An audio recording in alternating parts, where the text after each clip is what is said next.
नमस्कार दोस्तों, मैं आज फिर से आप सभी के सामने गौतम बुद्ध की प्रेरणादायक देने वाली कहानी को प्रस्तुत कर रहा हूँ। तो चलिए शुरू करते हैं। बहुत दिन पहले की बात है। ये भगवान महात्मा बुद्ध के समय की घटना है। महात्मा बुद्ध जब भी भिक्षाटन के लिए जाते, आम लोग उनको अनाज भिक्षा में तो देते ही थे, कभी कभी उनको घेर कर अपने मन में उपस्थित सवालों का समाधान के लिए उनसे प्रश्न भी पूछते। एक दिन एक व्यक्ति ने भगवान बुद्ध से पूछा, प्रभु, जीवन का मूल्य क्या है? भगवान बुद्ध ने उस व्यक्ति को एक चमकता हुआ पत्थर दिया और कहा, जा, इस पत्थर का मूल्य पता करके आना, पर ध्यान रहे तुम्हें इस पत्थर को बेचना नहीं है, केवल इसका मूल्य पता करना है। वो व्यक्ति पत्थर लेकर अपने गांव के बाजार में सबसे पहले एक फल वाले के पास गया जो संतरे बेच रहा था। उस फल वाले को उसने पत्थर दिखाते हुए उसकी कीमत पूछी। उसने उस पत्थर की कीमत कुल 12 संतरे लगाई। उसके बाद वो व्यक्ति एक सब्जी बेचने वाले के पास गया। सब्जी वाले ने उसकी कीमत एक बोरी आलू के बराबर लगाई। वो व्यक्ति फिर अनाज व्यापारी के पास गया। उसने उस पत्थर की कीमत एक बोरी अनाज के बराबर लगाई। इसके बाद वो व्यक्ति सोने चांदी के व्यापारी के पास गया और सुनार को उस पत्थर को दिखाया।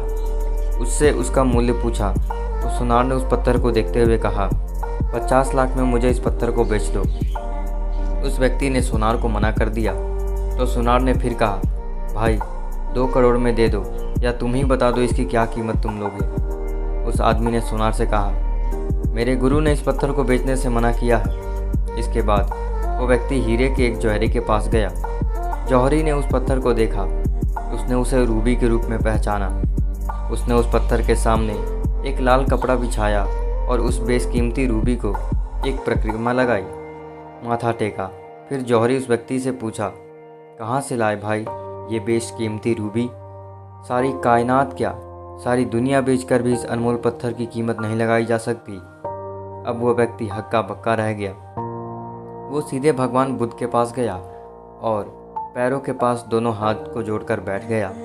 उसने पूरी कहानी भगवान बुद्ध को सुनाई और बोला, प्रभु, अब आप ही बताओ, मानवीय जीवन का मूल्य क्या है? भगवान बुद्ध मुस्कुराते हुए बोले, फल वाला जो संतरे का व्यापारी था उसने पत्थर की कीमत 12 संतरे लगाई। सब्जी वाले ने 1 बोरी आलू, अनाज व्यापारी ने 1 बोरी अनाज, सुनार से 2 करोड़ और जौहरी ने इसे बेशकीमती माना। ठीक यही स्थिति तुम्हारे जीवन की भी है। तुम बेशक हीरा हो, लेकिन ध्यान रखना कि सामने वाले तुम्हारी कीमत अपनी औकात, अपनी जानकारी और अपनी समझ से ही लगाएगा। जीवन का मूल्य समझने के बाद वो व्यक्ति भगवान बुद्ध के चरण स्पर्श करने लगा और चुपचाप वहाँ से चला गया। उसे आज अपने जीवन का मूल्य समझ में आ गया था। अब वो अपना मानवीय जीवन श्रेष्ठ कार्य में लगाना चाहता था। दोस्तों, हमें अपने जीवन और अपनी प्रतिभा का मूल्यांकन स्वयं करना चाहिए और पूरे आत्मविश्वास के साथ जीवन में कोई भी कार्य करना चाहिए। तभी आपको अपने जीवन में किए गए कर्मों का संतोष और आनंद प्राप्त होगा। अब चाहे आप अपने आप को 12 संतरे लायक कामयाब बना लो या बेशकीमती बना लो, निर्णय आपका है। धन्यवाद।